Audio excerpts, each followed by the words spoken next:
Daniel Hubbard of Real Deal Exteriors, the premier exterior contractor for North Alabama. Daniel, earlier you were explaining to me in ventilation about vents in soffits, and I mentioned to you, I don't know what a soffit is, and then you mentioned, well, that's under the gutter, and I'm not sure I understand why I even have gutters. So can you tell me a little bit about the trim and all that stuff?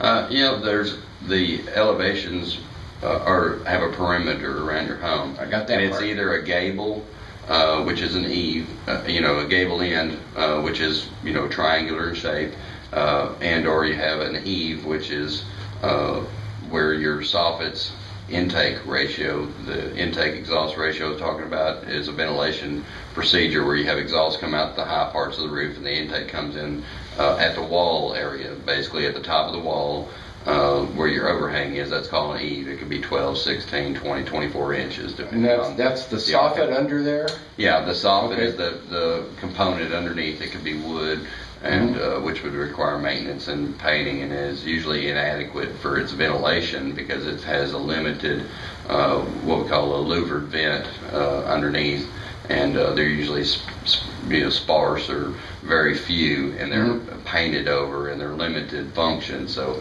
what we do is we remove that area and we completely ventilate it entirely from end to end, so that the intake portion of your ventilation package will work with the exhaust ratio to maximize your amount of intake. Because if you have 100 inches of exhaust, you're going to need 100 inches of intake. So got it. Oh, I see. It's easy to underventilate. It's the ratio as far as the exhaust ventilation.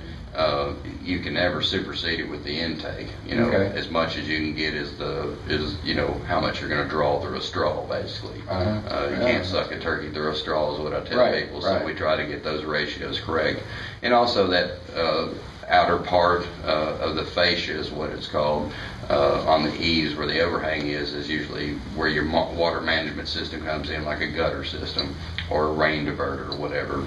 And usually that's a timeline of one of the first components that needs to be addressed or has a failure, paint or whatever. And that's what I encourage homeowners to do, rather than invest 30% or 50% of the replacement to go with vinyl to repair or to repaint. You're going to look at a repetitive, maintenance issue, and then also it's still going to unjustly serve your ventilation because you're just adding more resistance by adding another coat over your intake vent. So the procedure we usually recommend or offer is a complete trim and soffit package, which includes typically your soffit, your fascia, your metal, which is aluminum, vinyl coated aluminum, which is custom profiled or bent to fit the wood that's around the trim of your house. Right. And then we always work within the scope and perimeters of metal, because there's a lot of rules and you have to profile it with a certain tool. All your holes have to be pre-drilled. Even like I said, Vinyl Siding Institute dictates how everything should be installed, and if everything's installed correctly, you'll get a more than a 20-year or more maintenance-free schedule, and no aesthetic compromises, and no buckles, and everything will be maintenance-free. The water management system, the gutters, we typically recommend a minimum of a 5-inch, which is typically an upgrade from the 3.5-inch, including the downspouts, or we use larger downspouts because that's what dictates the performance of the gutters, is how much relief you have. Well, now that's a good point for me to ask a question I've always wondered. You call it a water management system and performance. I thought gutters were just there to keep the water from banging onto people who come in your front door or something. Is there more to it than that? Yeah, absolutely. It dictates where the water's going to leave the roof. It contains where it exits the roof. Makes sense. And then also the downspouts dictate how it's going to leave the the foundation or the footing area of your home. We don't want anything rolling back inside. So, and then, of course, it could require maintenance if you have a lot of trees in your area. A lot of times we'll recommend a gutter guard. There's many different varieties available depending on the type of trees. Even we dictate which type of gutter guard to use. I mean, some of the higher end competitors' products are as much as $15 to $18 a lineal foot, and the gutter guard systems we have are comparable and affordable, and they start for different price ranges depending on the need of the home and the type of trees you have. Of course, if you have a pine needle, we offer a premium, equivalent to my competitors for substantially less. And then some of the gutter guards we offer are actually cheaper than the gutters. So we're always trying to, like I said, take care of the homeowners and give them the best advice for their needs, and then give them what they, what's best going to function, give them the longevity and service that they're going to be expected from the. Now, if you had like a side of your house where nobody walked, would you still think about putting a gutter out?